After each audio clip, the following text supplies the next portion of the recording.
Welcome to this school board meeting for November 3rd, 2020. If everybody could please stand for the Pledge of Allegiance. I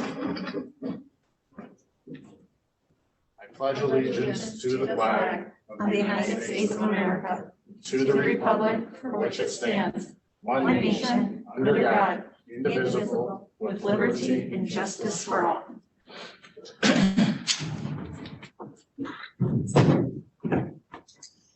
Roll call, please. Mrs. Yetsey. Here. Mrs. McCarthy. Here. Mrs. Saxon. Here. Mrs. Tamira. Here. Mr. Vaca. Here. Finalization of the agenda. Is there anything to add and or delete? The agenda is final as presented. Thank you very much. We'll move right into the superintendent's report. Excellent. So one of the things that we have strived to do throughout this pandemic, even dating back to March, is to put in place any support that we can for our families and our students. And Mr. Pritt and Mr. Hieronymus would like to share with the board a few more things and share with the public some items that we have been able to do in order to relieve some of the stress in our household. So Mr. Hieronymus and Mr. Pritt. Thank you very much. And I'm going to go ahead and share my screen here real quickly.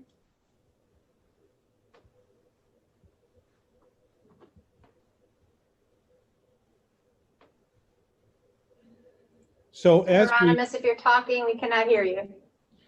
All righty, give me 1 second here. Would you mind? I'm trying to figure out how I can.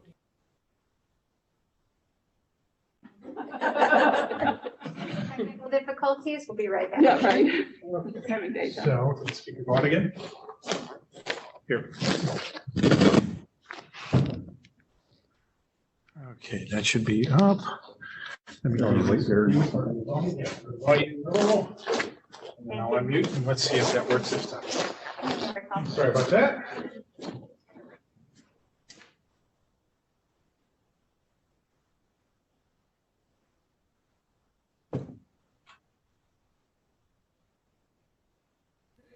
Okay, testing 1, 2, 3. Can you hear me this time? Thank you. All righty. So as we're looking into our challenges with remote learning, we looked at several possible pitfalls and whatnot that we could be running into. But I want to first off start off a little bit with where we started with when we first went into COVID. And at that time, when we went into remote learning, we were lucky enough to have a great relationship with our public library. And I definitely want to sing some praises to the North Ridgeville Public Library because they were able to provide us with 100 MiFis that we were able to distribute out to families for them to be able to connect and use over that time. And so that was great because that helped us get through the spring and into the summer when we had some events that were going on then. And it gave us some launching points for as we were starting to just think about what we were going to go forward and work with. So as we were looking at the, how that went over the spring, the success, the curriculum department came forward and wanted to push with a synchronous model for delivering of content and doing that over Zoom. So as we started to prepare for that, we knew that we've got a whole lot of Zoom getting ready to happen. And we started to build ourselves with a network prepared for that setup. And as we started to think about, what were going to be the pitfalls of it? Yeah, well, we have a lot of families who have connectivity. Do they have the connectivity to be able to do multiple Zoom conferences in a home? And we have to consider that we have multiple children in a home, plus mom, dad, others who are in the home doing other activities that are bandwidth heavy, beyond just like Netflix and things like that. They're running their virtual meetings and they're doing events as well. So we had to kind of keep those ideas in mind as we kind of were planning out for the start of the next school year. So with that, we were actually learned about a great resource that came out of Verizon, which would be our FTE routers. These are pretty neat setups because what they do is it gives us the ability to have an easy piece for families to be able to set up. This is just 4 antennas that go ahead and connect. And then It then connects to Verizon's network and then broadcasts a Wi-Fi signal. And what we found very attractive about this resource was that it gave us the ability to have multiple students be able to connect to it at one time. So this was a great resource to be able to support families with multiple children, to be able to take some relief off of their Wi-Fi network and be able to have more productive sessions and being able to connect for our sessions that would be taking place. So we bought a series of these for our classrooms, and we'll talk a little bit about where those have gone. What really has been a key thing for us was through the State Department and through CARES Act funds was a Broadband Ohio connectivity grant. Working with the curriculum department and the operations department, we determined a set number of what we felt would be a good amount of money to go for, and we were funded for $151,000 of that amount. That funding goes to giving us the ability to buy additional MiFis, buy MiFis and additional FTE routers. And our MiFis, we were able to break those into two different groups. We've got the 900 series that is for a single student.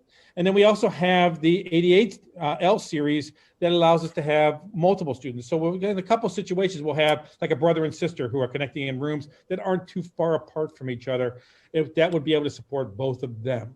So it gave us some really nice options. The grant also covered the connectivity cost, the cost with Verizon for the life of the grant, which is up in December. So as we kind of looked at these pieces, we had to determine the funding is different for like an FTE router versus the MiFis, but the MiFis are at a lower cost. The FTE routers were able to suspend the Verizon license if we get to a point where COVID is no longer a factor and we are not needing them.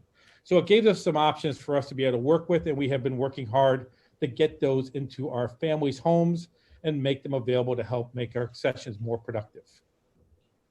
Now, our curriculum department really came up with a great idea. They said, we've got our kids are going to be in daycare centers for the hybrid scenarios. So Mr. Pritt reached out to several of our daycare centers and asked them, can we put these FTE routers in some of their locations? And we've got a great response from our daycare centers, and you'll see a couple of our kids here. This kid's got a great work area here for him as he's connected to his class on his iPad.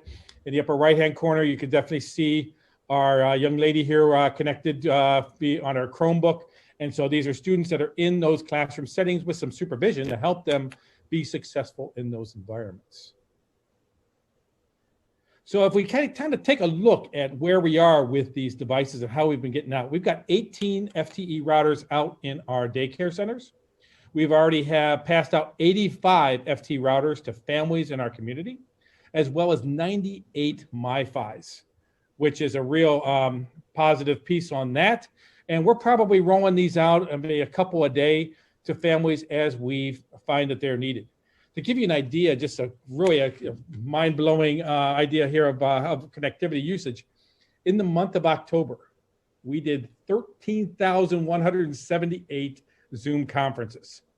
And if you look at the participant list below there, that's 396,000 participants. But you have to kind of keep that into perspective a little bit. If I were connecting to 3 conferences in a day, I would count as 3 participants.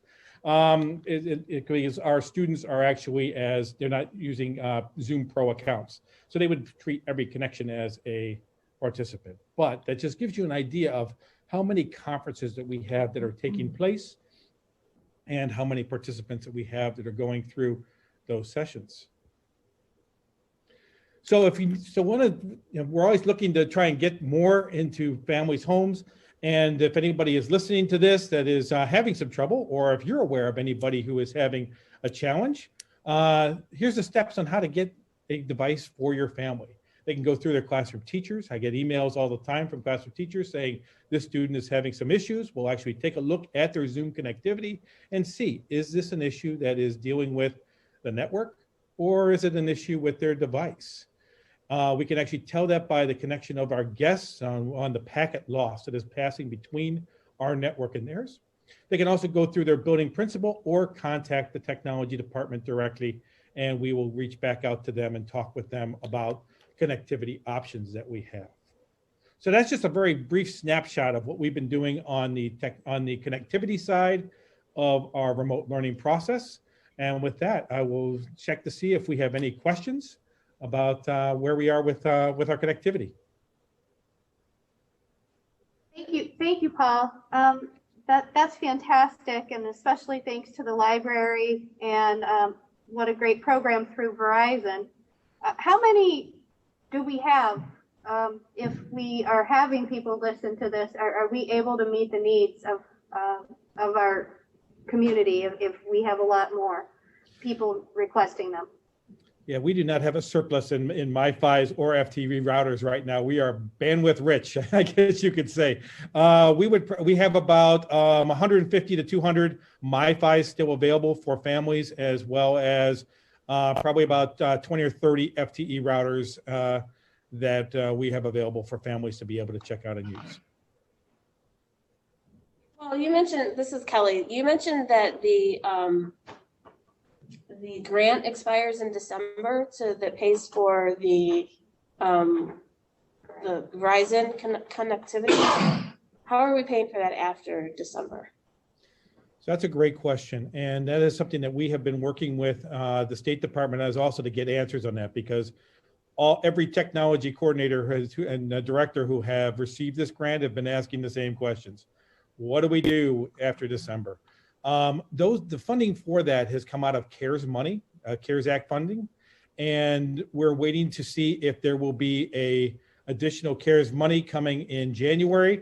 If that does take place, then there will be an additional grant or a support grant for the funding of that.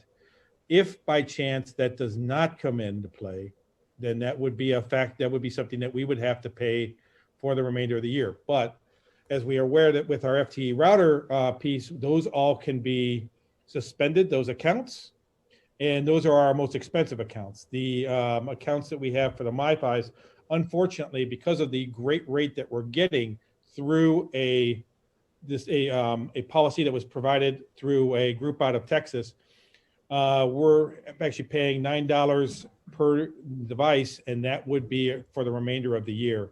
That we would have to have come out of our funding if there is not additional CARES Act funds to help support that. Thank you.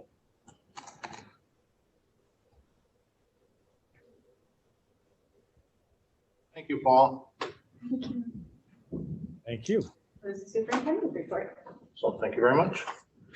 All right, here's an opportunity of hearing of the public on agenda items. If there's anybody in attendance this evening that would like to address the board about something on the agenda, here's your opportunity.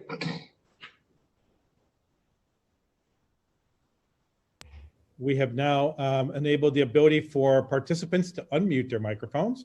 If anybody would like to address the board, please do so.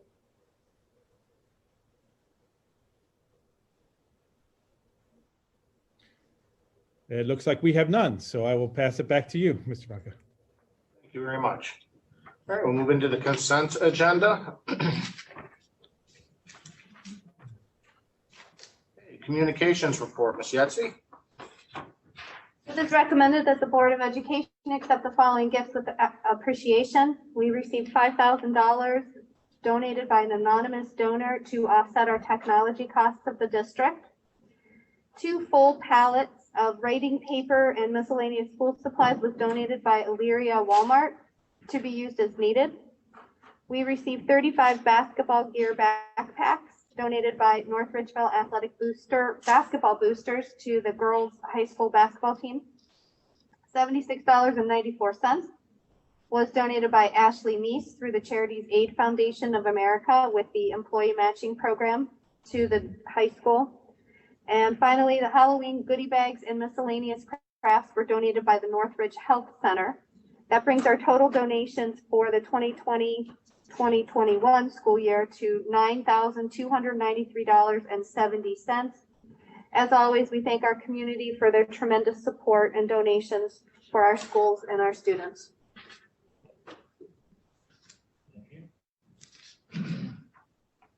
I'd like to advertise to bid for management of the food service program. This will allow us to begin the process for solicitation of bids as our current contract expires at the end of this school year. This concludes the buildings and operations report. Moving to human resources, Ms. Saxon. Yes, we have 6 items in the human resources report, 5 special project supplementals, 1 certified staff adjustment. This concludes the human resources report. We'll move right into another human resources report, Ms. Saxon. Yes, we have a few more items to consider under the human resources report.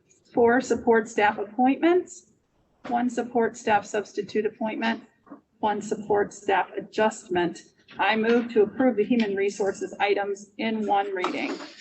Moved by Ms. Saxon, second by Ms. McCarthy. Is there any discussion? Roll call, please. Mrs. Saxon, Yes. Mrs. McCarthy, Yes. Mrs. Yetsey, Yes. Mrs. Tamira, Yes. Mr. Vaca. Yes. All right, here's an opportunity of hearing of the public on new items. If there's anything you'd like to address the Board of Education about, here's your opportunity. And the ability to unmute your microphone has been turned on. It looks like we have nobody who would like to address the board. It is recommended the Board of Education adjourn this special meeting. Before we do that, I have some things I wanted to talk about. I have a schedule in my phone that I put up regarding committees for next year. Last time that we got to talk about committees, it was too late. Committees were pretty much already talked about. I thought maybe we had discussed going over and reviewing the committees that we are part of and the meetings and what is, the expectations for committees. And some of them were like old that we didn't need anymore. Am I remembering this correctly? But for whatever reason, it popped up in my phone for November 1st to talk about committees before our December, when we have to begin for January.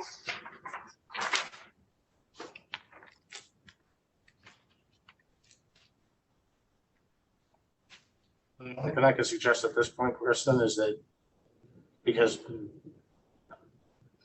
we weren't prepared to discuss committees meeting, tonight. Do you have anything in particular specifically? Well, I know we talked about our liaisons. Some of them were old. Some of the meetings that we had I don't have the specifics. I didn't realize we weren't having anything else. Mrs. Nancy, are you referring to the list that comes out in the Yeah. January organizational meeting? So we will send that back out, and you as a board then will have the opportunity to pick which committees you want to serve on, et cetera. No, I didn't want to pick. We need to talk about reorganizing the committees because some of those committees don't meet. We need to talk about when our committees will meet. We need to put committees in place that I think we need to review the committees rather than just pick them. I think that that's what happened last year. We didn't have a chance to review the committees before we were just picking them, because I know that there's like a couple on there that we don't do anything with. I think we need to go and look at some of them and determine which ones we still need, which ones we may not need, and maybe set some expectations for certain committees. Again, the only suggestion I can have at this point is make it part of the regular meeting at the end of this month so that we can have it in front of us to discuss more thoroughly. Because even trying to recall which ones at this point so at this point, I don't feel any need for further discussion other than making sure it's part of the agenda for the regular meeting at the end of the month. Yeah.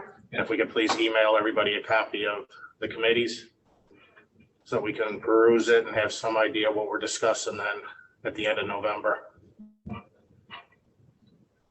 Well, we don't approve that until January. No, Okay. but to Mrs. Yetsey's point, she'd like to have a conversation as to whether or not there's a need for some of them or if we should adjust any of them. But trying to discuss something that wasn't part of tonight's agenda we're just gonna falter and fumble through it at this point because Yeah. we'd be hard pressed to even identify which ones we want to go away, which ones need to be discussed. So making sure it's part of the meeting and added to the meeting makes more sense than fumbling our way through it this evening. Perfect. Sounds great. Thank you. It is recommended that the Board of Education adjourn this special meeting.